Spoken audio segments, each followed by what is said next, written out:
Hello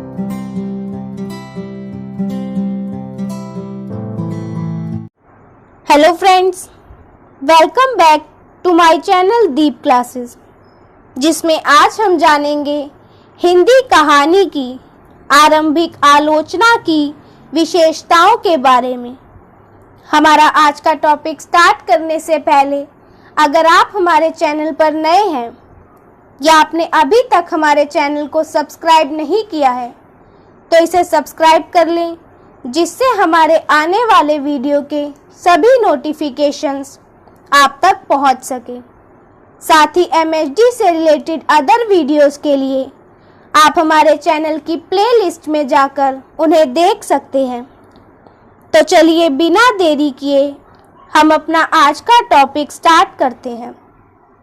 आज का question, Hindi कहानी की आरंभिक आलोचना की विशेषताओं का वर्णन कीजिए। इसका उत्तर देखें तो हिंदी में उपन्यास का जन्म यद्यपि पश्चिमी साहित्य रूप से प्रभावित परिघटना से विधा के रूप में हुआ, लेकिन कहानी किसी न किसी रूप में भारतीय समाज में बहुत पहले से विद्यमान रही है। मुख्यतः वाचित रूप में हिंदी में लोक कथाओं का एक अक्षय कोश रहा है और लिखित रूप में तो संस्कृत साहित्य में भी कहानी के आद्य रूपों में हितोपदेश पंचतंत्र के साथ साथ ही वेताल पंचविंशतिका और सिंहासन द्वादशिका आदि का उल्लेख भी प्रायः इस संदर्भ में होता है।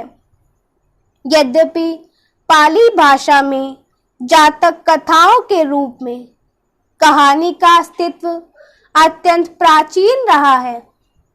यह भी सत्य है कि अपने पारंपरिक रूपों में कहानियां प्रायः नीति कथन मात्र के रूप में थी।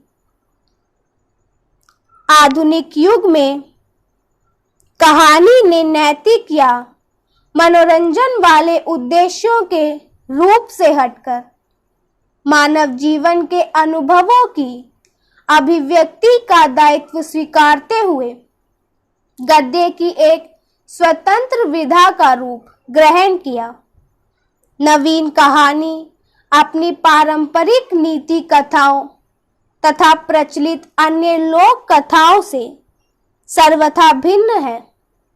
आधुनिक गद्य के रूप में कहानी ने अपने अनुभव को स्वयं अपने समय में उपस्थित रूप में देखने, दिखाने तथा समझने की प्रक्रिया अर्जित की, क्योंकि अब एक साहित्यिक रचना के रूप में कहानी अपने वर्तमान समय संदर्भ में नए उद्देश्यों से जुड़ रही थी और यहाँ कहानी की अर्थवत्ता और प्रभाविकता की जांच परख के उपकरणों की आवश्यकता का आरंभिक अनुभव होना प्रारंभ हो गया था। हिंदी में किसे पहले उपन्यास या पहली कहानी का श्रेय दिया जाए, इसका सुसंगत विकास क्रम मुख्यतः काव्यालोचना का ही मिलता है, क्योंकि एक दीर्घावधि तक कविता ही हिंदी की रचना का केंद्र बनी रही थी। कवि वचन सुधा, हरीशचंद्र मैगजीन, हरीशचंद्र पत्रिका, ब्राह्मण, हिंदी प्रदीप तथा आनंद कादम्बिनी भारतेंदु युग की प्रमुख पत्रिकाएं हैं। इनमें हिंदी आलोचना के अनेक नमूने लेखों और प्रस्तुत समीक्षाओं के रूप देखने को मिलते हैं, लेकिन इनसे भी कहानी की आलोचना का कोई निश्चित रूप स्थापित कर पाना कठिन है। बालकृष्ण भट्ट ने लाला श्रीनिवास दास के उपन्यास परीक्षा गुरु की समीक्षा हिंदी प्रदीप पत्रिका में की थी, जो हिंदी आलोचना के क्षेत्र में अच्छा उदाहरण कहा जा सकता है। तो इसी के साथ हमारा आज का टॉपिक यही खत्म होता है, जिसमें हमने जाना हिंदी कहानी की आरंभिक आलोचना की विशेषताओं के बारे में।